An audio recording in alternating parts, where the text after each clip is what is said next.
But the big event right now is to introduce you to Convergence, to the Boston, the Sculptors Gallery. And we're just so grateful to have this opportunity to see a convergence of art that is site-specific. That is, it's related specifically to the architecture around it. And the church architect, Rob Herrlinger, has had a good bit to do with that, and we're grateful for that. And right now, I just want to say that we're all sculptors. There's a statement that Mary Baker Eddy, the discoverer and founder of Christian Science, makes in her seminal work, Science and Health with the Key to the Scriptures. She says that we're all sculptors, working at various forms, molding and chiseling thought. And the fact is, all of us are sculptors. And when we look at the art around us, we can begin to see the possibilities of the creative potential that's in each and every one of us. It just brings it out. You couldn't have picked a better day. A little warmer, but the sun makes up for it all. This is so good. It's so good to see you all here. First, I want to just thank the artists. That all of the artists for all of this fantastic work. Because all sculptors seem to have great stories. But I have just want to say one story that I've been working very hard to find out who told this tale. And it is, of course, and many of you have probably heard it, it is, of course, the young man who visits the sculptor's studio and has never seen a sculptor before. But the sculptor studio is near his house, and he goes there and sees this huge block of granite. And every day he goes there and he sees that less and less of the granite is there, that something is coming out. And eventually he goes by and it is a person. He sees this beautiful person in granite. And he asks the sculptor, "How did you know she was in there?" One of our watchwords at Boston Sculptors has always been shared experience builds community. So it is a great honor and a privilege to share with the church this magnificent plaza, one of the great plazas in this country, certainly. This marks our 20th anniversary, and we have been trying for 20 years to move the city of Boston forward. I don't know if you know that, but we've been working, trying to get the city. I mean, Boston is a world-class destination in the universities, in medicine, in finance, in high technology, even sports. In public art, less so, and we are committed to changing that. And mounting this exhibit is part of that effort. We want to move this city forward.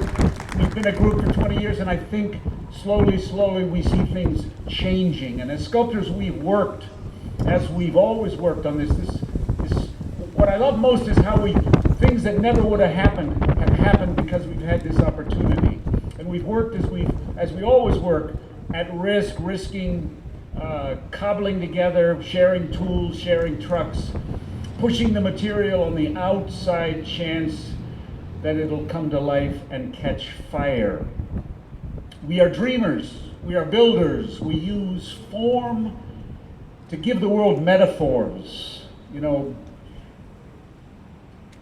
in sheep's wool, make it 60 feet high, put a girlish dress on a 20-ton oak tree, make a orchid 14 feet high in aluminum and polypropylene, put a boulder in a tree high up in the notch, put the form to the tiger mother and the inner eagle. And we make visible and we make knowable the ineffable things of the Spirit. We can get a stone to talk, stone older than the Pleistocene. We can get steel to sing and shine and reflect the passing clouds. We use laser technology. We use computer-driven saws. And we use hammer and tongs older than Isaiah, who hammered his sword into a plowshare. We get asked the question, what does the sculpture mean? You know, we ask, we try to answer. But the sculpture is like the orchid or the eagle or the tiger. It's not what they mean. They don't have to mean, they just have to be. They have to be in the world. We plant our sculptures in the ground. We watch the seasons change. We watch, their work is to humanize the anonymous commercial urban landscape. Some sculptures tell stories about our ancestors and our origins. Some sculptures manage magically to restore silence. They have this funny way of restoring silence and therefore somehow manage to give us this sense of peace. Sculptures stay in the world being looked at, not like plays and movies that leave town, not like books that go back on the shelf, but they stay in the world being looked at, more like flowers in the public garden, vulnerable in their beauty, easy prey to thoughtlessness, but somehow with a kind of moral authority, some largesse, some sense of generosity that reminds us of what we care most about, reminds us of what we hold most sacred. And it's that helps us deal with the irrationality of the world. It gives us courage, something we've needed in Boston this April. We have our immortal longings, and sculpture is often the vehicle and the emblem for them. In that loving couple, that happy couple in Joe Wheelwright's Loving Stones, that girl is going to be a girl a long time. That she's going to be there as the city of Boston changes and grows old. In that 20 tons, 10 tons, in that 10 tons of fieldstone granite, she will stay young. And forever will they love. You can say that, forever will they love. And she be fair, still, her love still burning. Long time, thank you. Sculptors, thank you for all you have done to bring this plaza to life, on the outside chance that the sculptures can come alive. So, thank you, all 18 of you out there. Shall I introduce them? So we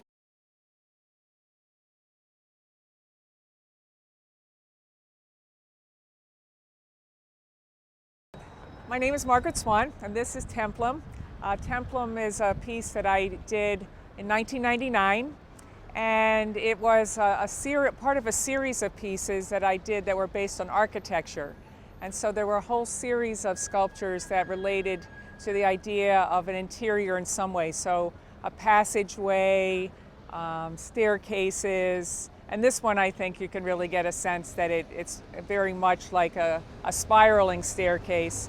The name Templum is Latin for sacred space, and although the sun is not the way I normally like to see it, like coming straight down the tube, it's usually dark inside, when I usually have it lit in a more enclosed setting. So it would be much darker in the interior, so there'd have a sort of a mysterious space that the structural aluminum would wrap around. So it's all made out of sheet aluminum as well as structural aluminum, so channel and angles and things. And for the most part, it's riveted and welded as it goes up, so it is a very much more constructed piece made out of individual elements and more planar, I would say. So elements like this where you see the facets, those would all be done on a sheet metal brake to get that kind of curving effect. So all of the aluminum is really curved by hand, it's not I made it myself. It's not an industrial sort of process, and that's one reason I liked working with aluminum, is that I was able to work with it myself. And so it is a little lonely here on the corner of Mass Ave, but it's not usually the setting I expect. But I do think that, if you had seen it last week, it was really beautiful because I had all these azaleas and daffodils behind it for friends, but it is a little stark right now in the lighting.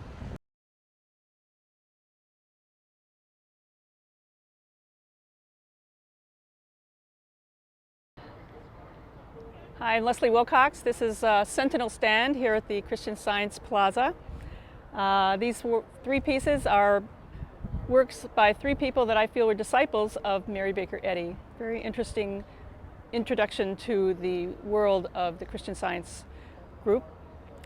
This one is the architect, Chester Lindsay Churchill, and he designed the Maporium, which is inside of this publishing building, and really brought the world in to see this plaza and get a little bit more information about the group.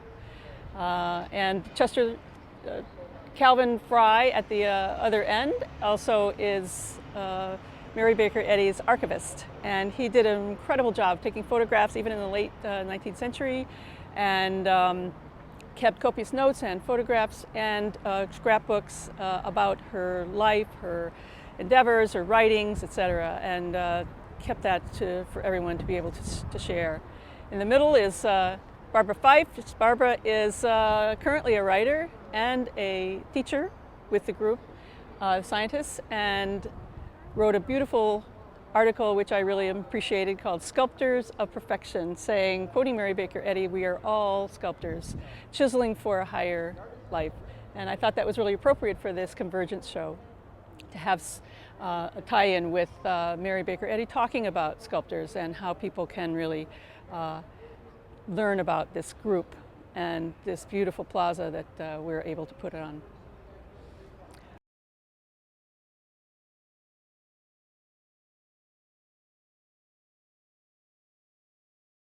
Yeah, this is called Bag Lunch, and it's a series about really just the showing up on a daily basis. I am a mom, I have 4 kids, and made a lot of lunches in my time, which I'm sure you all can relate to.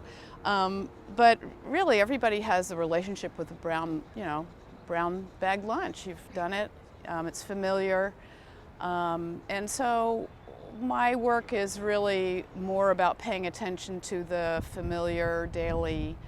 It's an art in itself, isn't it? Yeah, just the sort of continuation, and also appreciating that about it. It's not that it has to be a drag. It's part of life, and there's a time and a place for the grand gesture. But I feel like I wanted my work to be about the sort of the humble brown bag. What did you make? Yeah, you're welcome to come and touch them. They're really nice and warm in the sun, so it feels good. It's bronze. Then did you have to go through the sculpture thing of making the wax? I didn't make the wax mold. I provided the sculpture service with my original rubber molds. I had cast them in concrete a long time ago. I've got a daughter-in-law who sculpts, and she tells me a little bit about the process. She does that sometimes too. So That's amazing. I hired a That's truly. bronze casting service to do this for That's me. the art of everyday life, isn't it? Yeah, yeah. Did you mean it to be humorous at all? Yes, definitely. Definitely. Everybody chuckles. It's good. I've heard Humor about is good. this before I saw it, yes. Oh, Did good. you see the brown bags? Yeah, it's well, I know one woman came by who works here and said she came around the corner and went, "Who left their trash here?" Oh. And then realized, yeah. So I like that sort of trick. It's like a trompe l'oeil, just translated into a valuable material, an unvaluable, or something that we sort of cast away. One of the nice things about it is I can see the apple in that one. Yes. Yeah. See the details.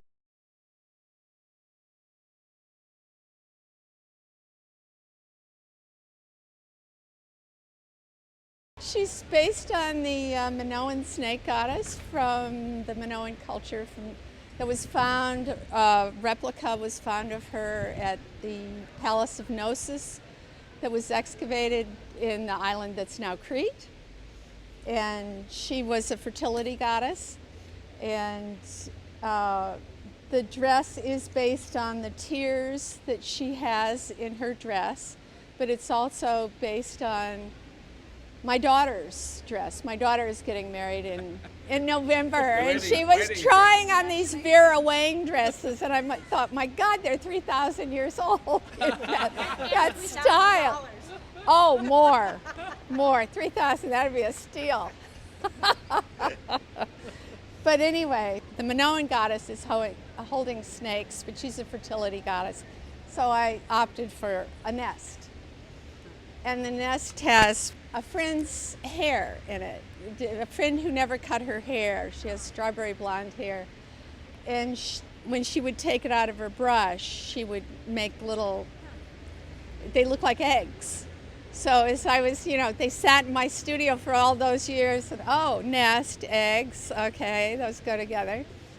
So, and this was what her hair looked like at least 10 or 15 years ago, because now she's white like I am. So a lot of time changes in this lady, and she will change over time. This will go more in this color. So this is patinated copper. It's all made out of copper flashing that you use for roofing. And the only solid copper is her scepter. And that's a navigational instrument that gives direction that is a little bit off, so it's no longer used for navigation, just metaphor.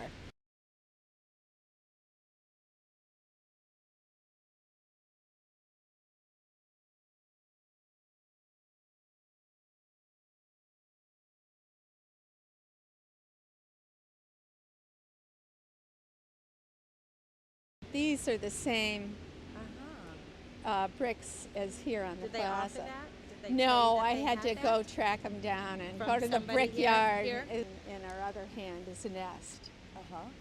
It's made out of copper, and it's got hair from a friend of mine who used to have that color hair, and now she's white, like me.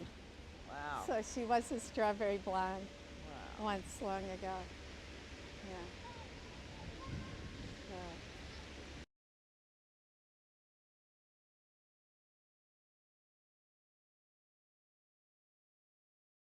Hi, I'm Eric Celine. This is my work. This is called Arabesque.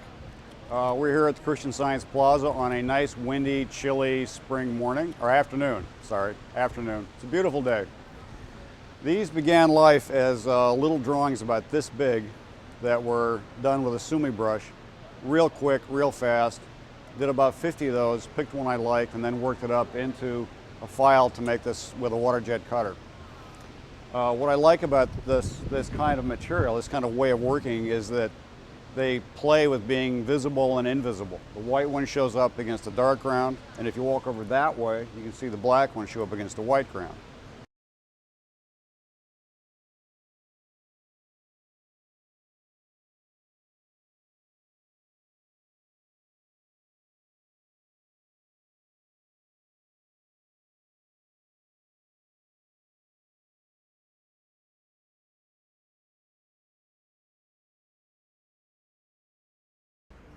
These start out as blocks of wood, and I carve them with chainsaws and sandblast them, and then they're cast in bronze.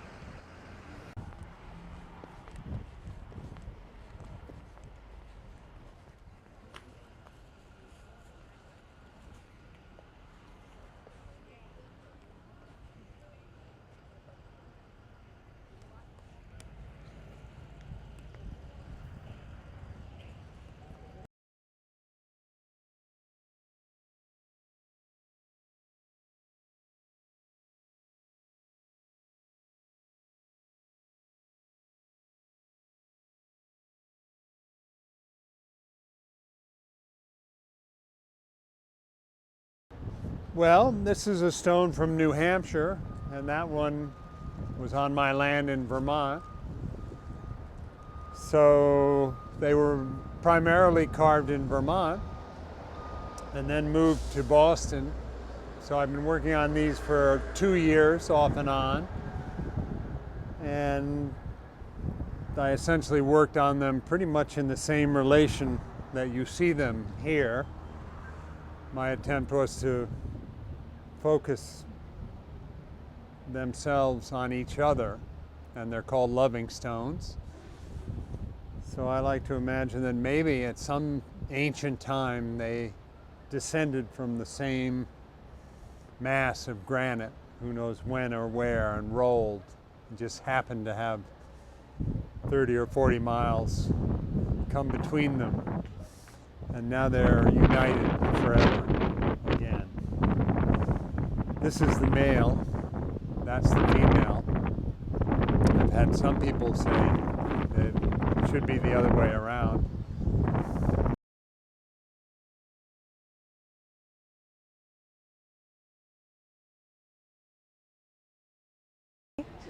This is my piece, Christian Science Coral, and they were inspired by the eastern garbage patch in the Pacific Ocean. I started working with plastic bags at that point and making sea creatures in response to the plastic debris that is floating in the ocean. So this piece has grown out of that work.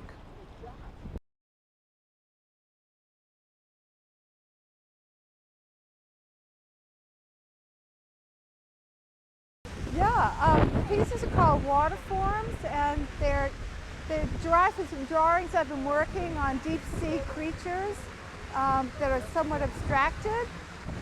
I was interested in this site in particular because it's a hinge between the reflecting pool and the fountain, and I was also interested in doing something that would be whimsical because the fountain is so heavily used by kids all summer long. It's just delightful, just filled with their sound. So I designed these pieces as silhouette forms that would hinge with the wind, which is enormous around here, and pay homage to the water and the site itself so near Boston Harbor.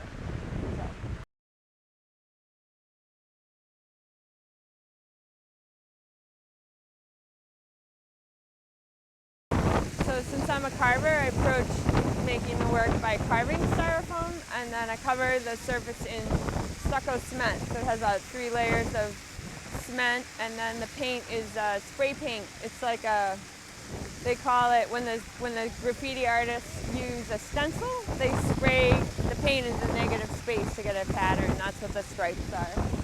And the symbols in Chinese say tiger and mother on each cheek.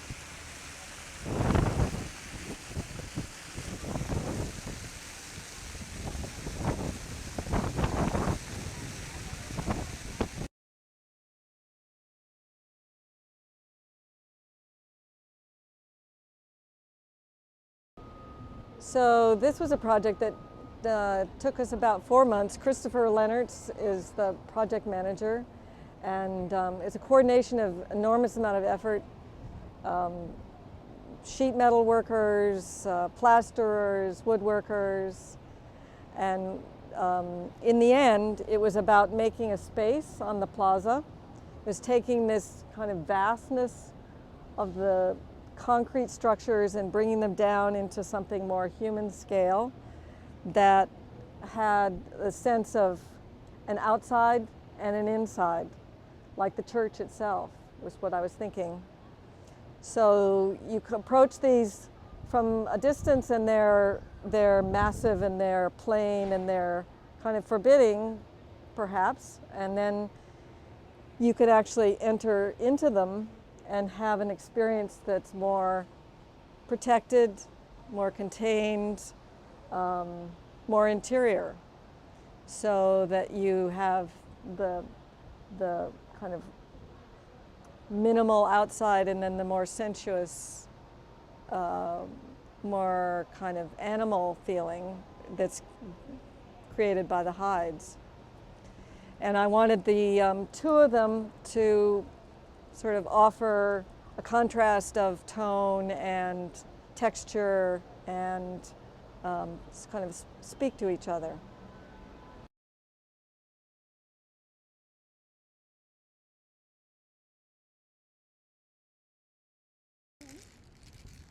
Thanks for coming. Isn't this fun? Wow, I had no idea you No, guys are working so hard. We just put this up. I mean, you know this week. Sarah, Of my course. wife? Hi, nice to see you. But, no, but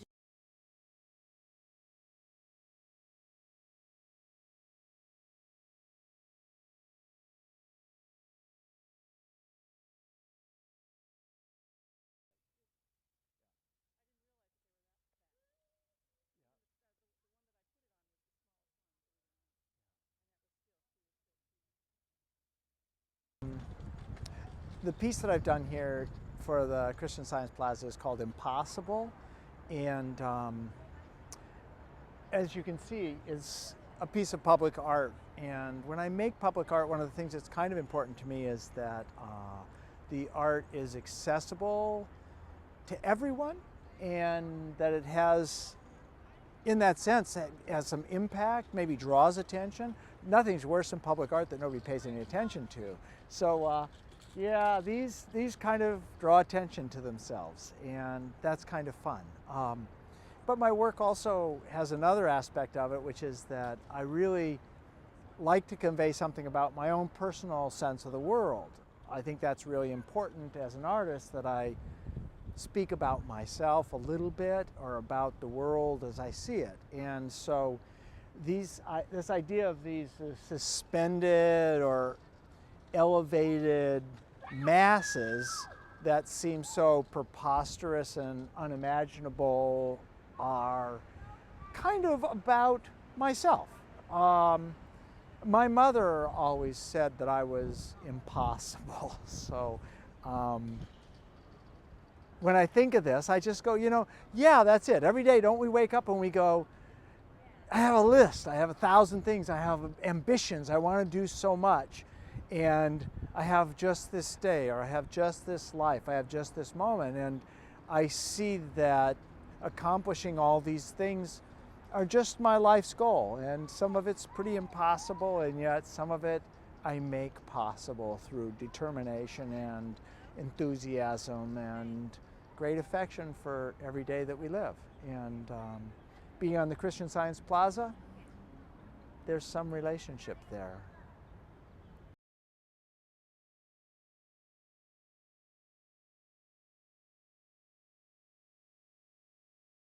Hi, my name's Jillian Christie, and this is The Space Within. It's a sculpture that's about 8 feet tall, made out of stainless steel. And in this piece, I sculpted the home shape, and in the middle is a bunch of leaves that have been sculpted, and I'm really trying to represent the growth found within the home, as well as the energy and one's connection with home and nature.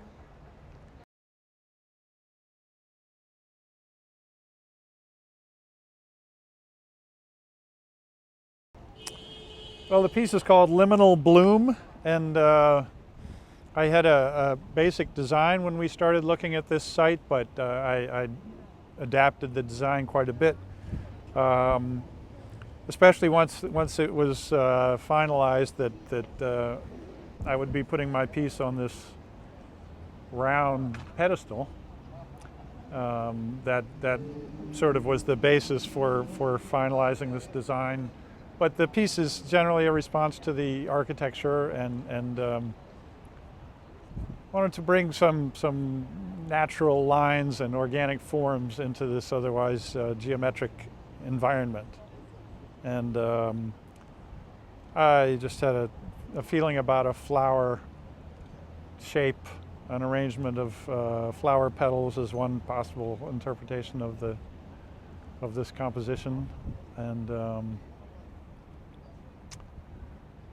so the petals are made of polypropylene. The base is made of welded aluminum,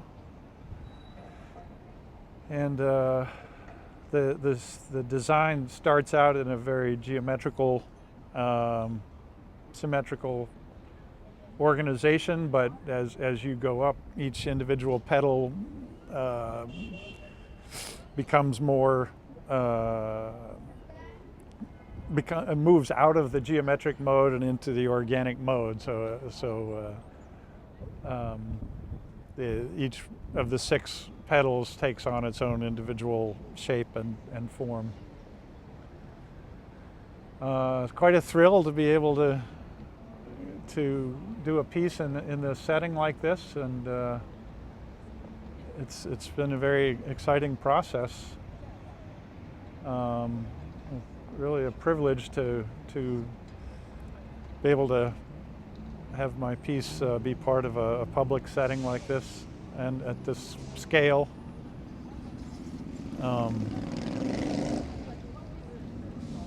I've really enjoyed it.